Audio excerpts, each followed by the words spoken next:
Саламатсыздар ма, менің тәтті үй каналымның қонақтары. Сіздермен бүгін мен немерелерім келіп қалған кезде жылдам пісіріп жіберетін өзімнің пиццамен бөліскім келіп отыр.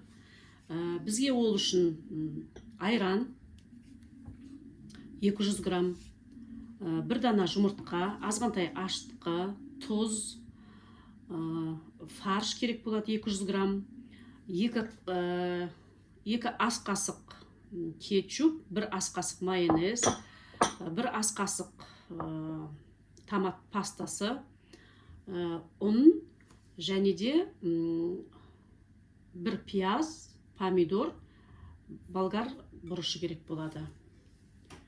Ал енді жасап бастайық.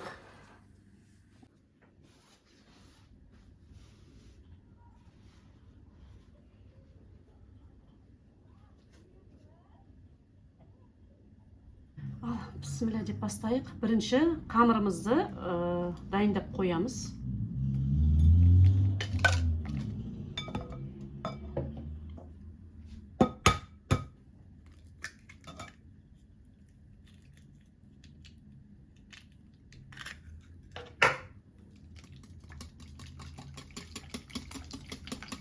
Айранымызға жұмыртқамызды салып араластырып аламыз.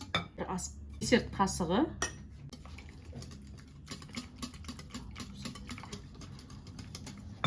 Осы десерт қасығымызбен 1 қасық аштық саламыз.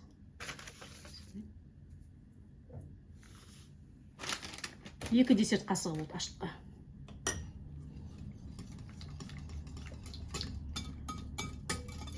Кішкене ашып тұрған айран болса, сол айраннан өте жақсы әдем болып шығады.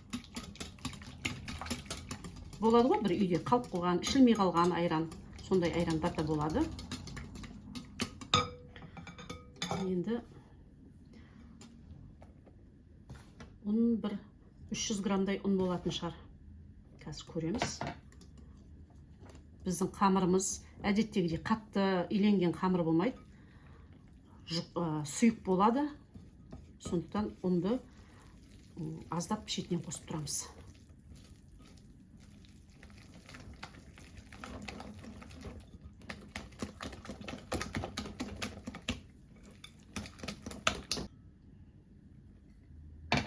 Ұнның түйіршектері кеткенше араластырамыз жақсылап.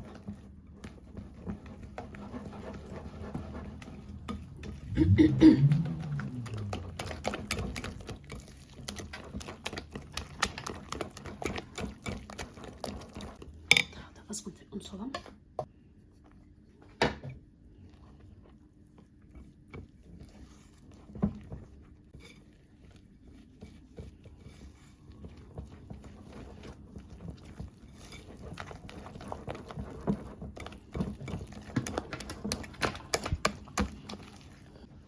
Міне осындай сұйықтықта болу керек біздің қамырымыз. Енді бір салмамызды дайындағанша бетін жауып, жылы жерге қоя тұрамыз.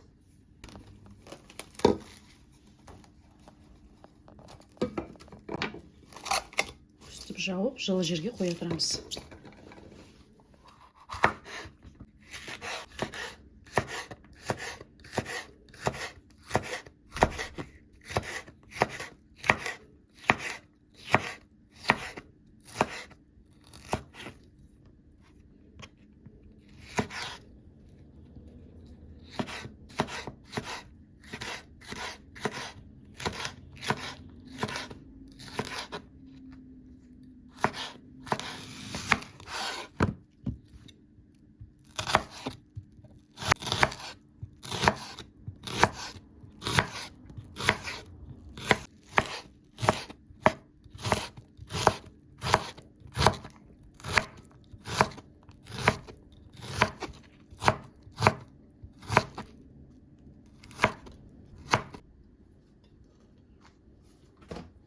Қызып тұрған майымызға алтынымызды салып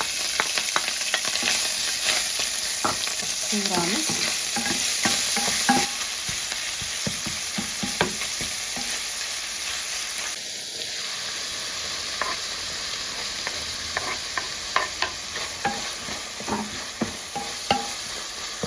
қуырып аламыз.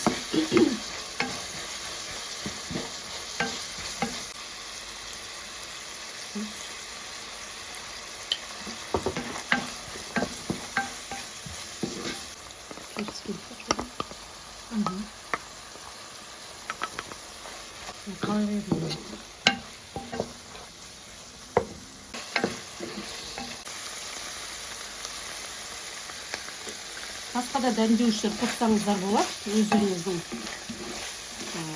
қалауларыңыз бойынша.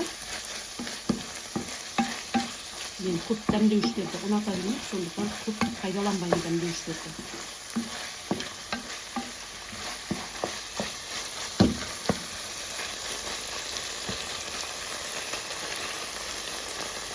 Қақпағын жауып, аздап бұқтырып аламыз. Сонымен салмамыз дайын.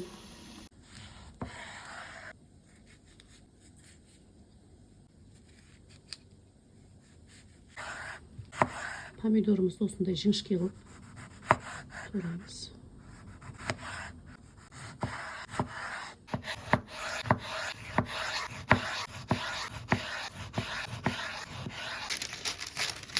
Енді табамызға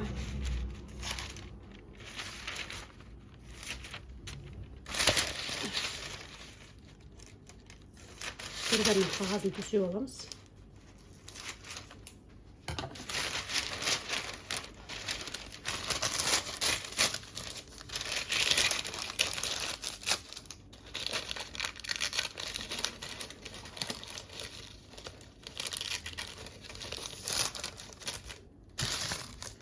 Енді осы табамызға дайын тұрған қамырымызды құямыз.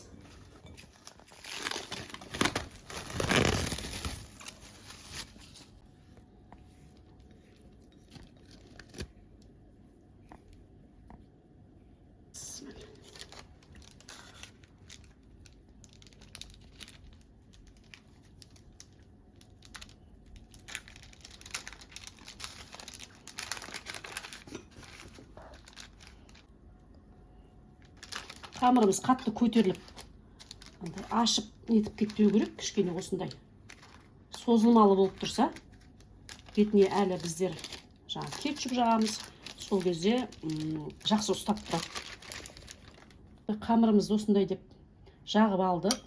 Енді майонез бен кетчупымызды осылай деп араластырып аламыз. Енді осы араласқан майонезімізді осы қамырымыздың бетіне жұқалап жағып шығамыз.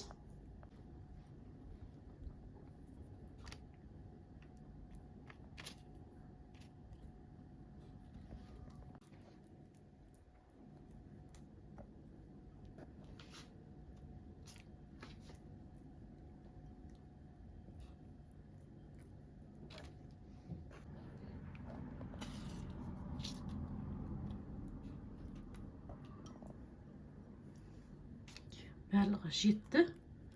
Өзінің нормасы осындай.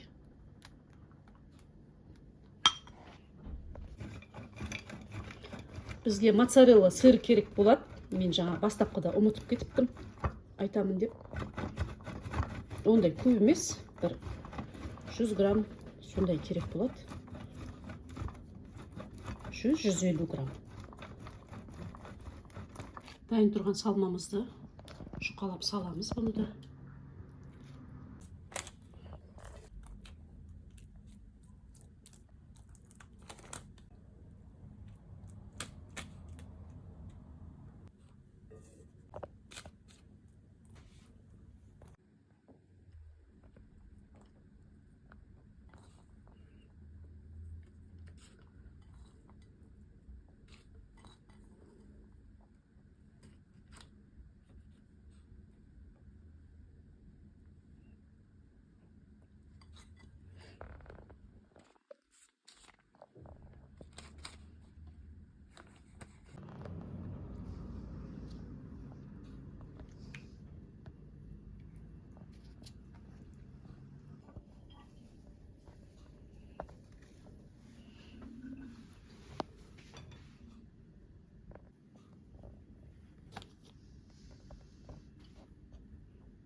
Моцарелланың өзі жұмсақ сыр.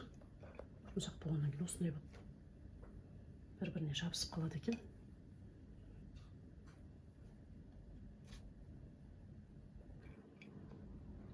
Сырымызды осылай деп жұқартып салып шығамын.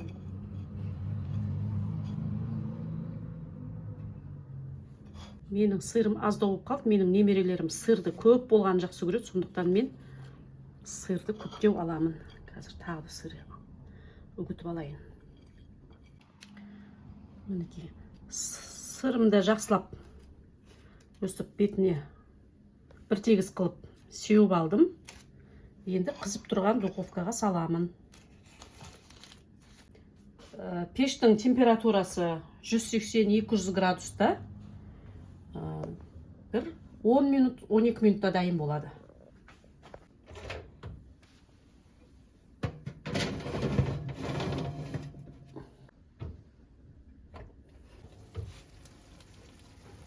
Біздің пиццамыз дайын болды.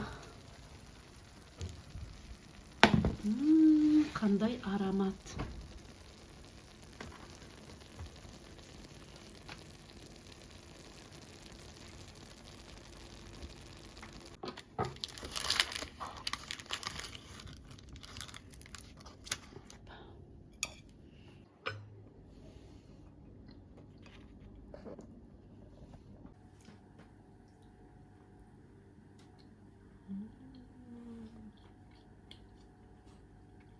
Нанының өзі қандай жұмсақ, әдемі болған. Нанның өзі жұп жұмсақ, әдемі болған.